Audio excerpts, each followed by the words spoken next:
The state pension age will rise to 75 over the next 16 years and 70 in just 9 years. That's according to a plan by the Prime Minister's favourite think tank, the Centre for Social Justice. They say Britain can no longer afford the current plan to raise the pension age to 67 by 2028 and 68 by 2046. So the process has to be sped up. Well, to discuss this, I'm joined now by pensions specialist at Royal London, Helen Morrissey, and head of research at the ASI, Matthew Lesh. Good morning to you both.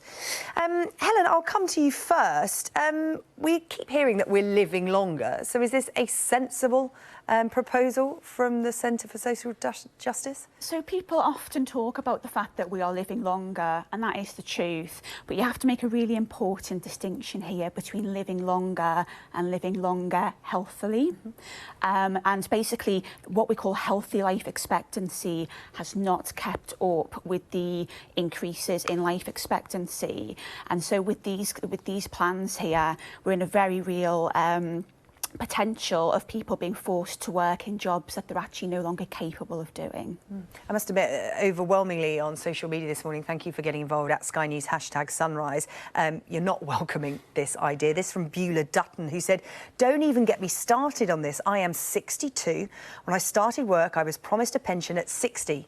Now, 66. I care for my 87-year-old mother and childcare for 3 grandchildren, and I work part-time. Not sure I could be doing all of that in 10 years' time." This is from Tualuz on Twitter. "It's absolutely ridiculous. How can a police officer or a firefighter work in that type of job until they are 75, or even a nurse? I wouldn't fancy a 75-year-old bus driver or surgeon either." Matthew, is this even practical, this suggestion? Look, I think we just have to appreciate the situation we're in. We really are facing a demographic time bomb. We've got a situation where the fantastic news is that we're living longer than ever before, but along comes with that as well as the fact that we've got a lower fertility rate. That'll mean putting extraordinary burdens on younger people. We're talking about the healthcare costs, we're talking about the social care costs and the pension cost. The cost of the pension has already increased from about 17 billion in 1989 to over 92 billion today, and it's expected to increase by another 20 billion in about the next 5 years. So that's a huge cost to society. And I think in terms of the capacity to work and work a little bit longer is almost only there. Now, we're not, of course, nobody's saying that people should be forced to work particularly strenuous jobs. There's different forms of work. There's part-time work. There is an ability for people to work longer. And in fact, there's even a case that people who do work longer tend to actually be happier, tend to have more life satisfaction. There's this idea that retiring early and young can be good for you, but it doesn't actually play out if you look at the data. People who retire young tend to have less social connections with other people because they lose that connection to work. They have less sense of meaning and purpose in their lives because that meaning and purpose that was provided by work is gone. So the challenge for society then is to find ways that we can ensure that we're not putting too much burden onto young people in order to, in this kind of Ponzi scheme system where there's fewer young people funding more people in retirement and finding jobs that they can do. Helen, just to pick up on what Matthew was saying there, the reason we're looking at proposals such as this, the ballooning pensions bill, I mean, aren't there a couple of really straightforward solutions to that? One, make sure that everyone invests in their own private pension scheme, and two, means test the state pension. Yeah, I mean, they're all very viable solutions there, and we would certainly advocate I think the issue that a lot of people have with occupational pension schemes is that maybe people start saving into them and then they don't look at them. Maybe if we could get people to a point where they were assessing their pension scheme when they hit 45, 50, see if they're on track to meet their goals, because at least then they've got some time to actually start putting things right if there are any gaps in provision. I mean, what was said here about, the need for more part-time work and everything, maybe that would suit older workers better. But at the moment, I'm not that sure that there's enough part-time, flexible working roles available to accommodate the need for this.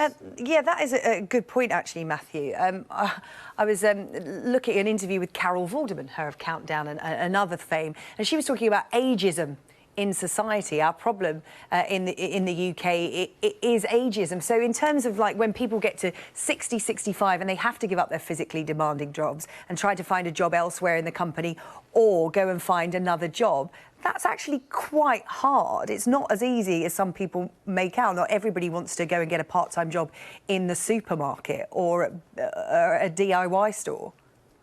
Look, I think that's completely true, and we shouldn't be looking at older workers as a burden, but rather as an opportunity. But older workers are generally just as productive as younger workers if you look at the statistics, but also older workers tend to have something they bring to the workforce that the younger workers like myself often miss out, that years and years of experience of dealing with people that often is lacking. I think it's completely right to say that often older people can't find jobs, and there is some research suggests there's about 1 million people ages about 50 to 65 who would like to be in work but aren't, and I think that in itself is a huge challenge. Matthew, what does it do to the younger generation? Because if people are staying in work longer and older people are staying in the jobs market, what does it do to the younger generation who are struggling to find work as it is at the moment, who are struggling to get on the housing ladder?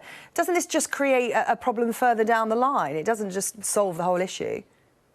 Well, it doesn't actually tend to lead to fewer jobs for young people in the same way immigration doesn't lead to fewer jobs in society. When older people are working, that means they're earning more, that means they're spending more, means they've got more income themselves, and that actually creates jobs elsewhere in the economy.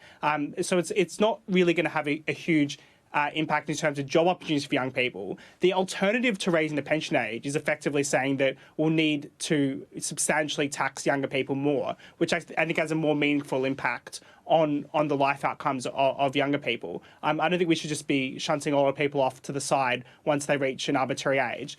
But just to pick up on one of the point earlier about the issue of saving for your own retirement, I think that's extremely important, and it's something that thanks to auto enrolment is certainly increasing. I think that's a big part of the story as well. If you choose to save for your own retirement, if you do have that saving, nobody's saying forcing you to retire at a certain age if you can sustain yourself. Well, Helen, I'm going to tap you up for some free pensions advice in just a second. But let's just read a couple of other tweets that we've had in. John Primmick kind of sums up an argument that we've been batting around here. I'm a car dealer. It isn't a physical job, so yes, I could do it. Would I want to? Not a chance. What about people doing manual work? I can't see many people laying patios day in, day out in their 70s.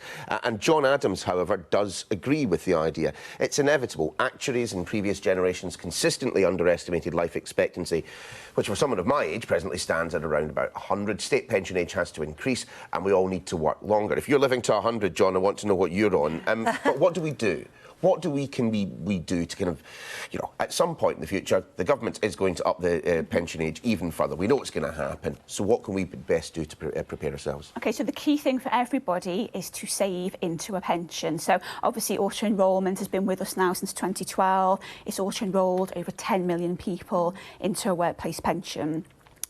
People that are auto-enrolled, they contribute to their pension, their employer contributes to it, they get tax relief from the government. What I would say to people is really take ownership of this. Keep an eye on that pension pot. If you can put in extra, put in extra. If your employer contribution can be boosted, look to do that as well, and that will make a massive difference to your retirement prospects. OK, Helen Morrissey and Matthew Lesh, thank you very much for discussing the rise of the working age pension.